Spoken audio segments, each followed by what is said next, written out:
एक सप्ताह में यह कोठी बिक जाएगी। बाकी एक सप्ताह बाद आएगी, इसको नई दुल्हन की तरह चमका दो। 2 दिन में हो जाएगा मालिक, तब चाहे जब बुला लीजिए। उधर वीर सफाई के लिए मजदूरों को काम दे दिया।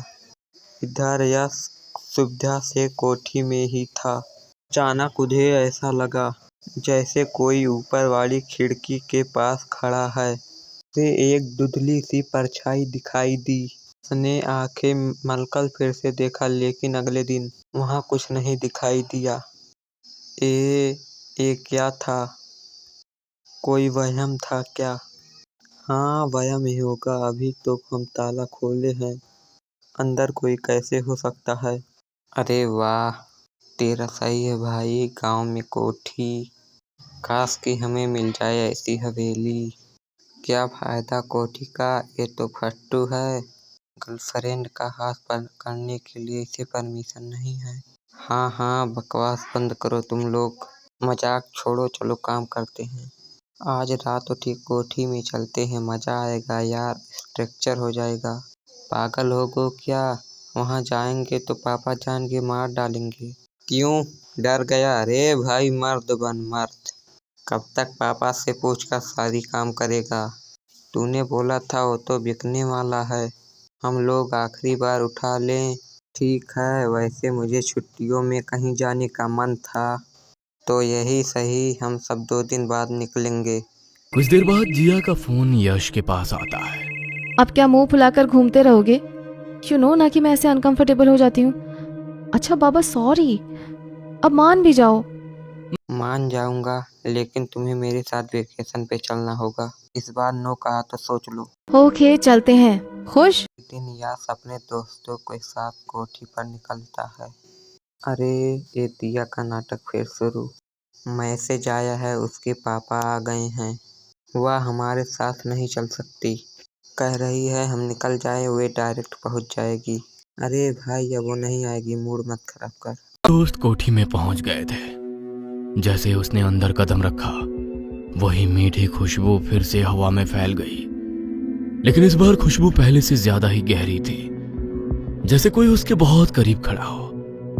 अचानक से ऊपर के मंजिल से पायल की बहुत हल्की सी आवाज सुनाई पड़ी।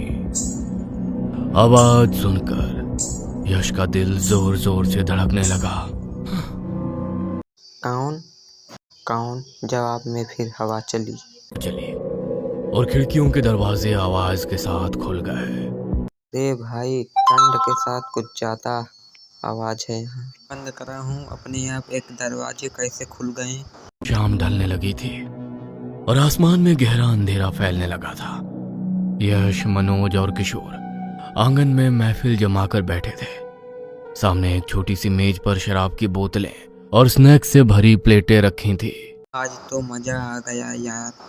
कल इतनी बड़ी कोठी पूरी की पूरी हमारी है। कितनी बढ़िया जगह ये, बेचने से पहले होटल बना लो इसे। आज ये आखिरी रात भाई, जितना चाहे जी लो, जितना चाहे पी लो। अब ना ये हवेली रहेगी ना आजादी। तीनों जोर जोर से हंसने लगे। शराब का नशा अब चढ़ने लगा था।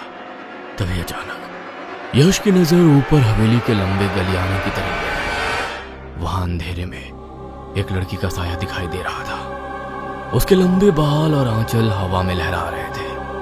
और ये नजारा देखकर यश का दिल जोर से धड़कने लगा। अरे अरे अरे, ओ देखो, ओ देखो, ओ देखो, कोई लड़की है। कहाँ? वहीं ऊपर लॉबी के पास। बस तीनों ने उधर देखा। वाकई एक लड़की वहां दिखाई पड़ रही थी, जिसका लंबा आंचल हवा से लहरा रहा था। वो लड़की धीरे धीरे मुड़ी और फिर सीढ़ियों की तरफ होते हुए नीचे आने लगी। कौन है ये? हवेली तेरी है भाई, तुझे पता होगा ना। किशोर और मनोज उसके पीछे दौड़ पड़े। उनके दिल में डर भी था और उत्सुकता भी। सीढ़ियों के पास पहुंचकर यश ने हाथ बढ़ाकर उस लड़की के कंधे पर हाथ रख लिया। अचानक लड़की यश की ओर घूम गई और उसका चेहरा देखकर सबकी शक्ल सफेद पड़ गई। उसके सामने जिया खूबसूरत साड़ी पहने खड़ी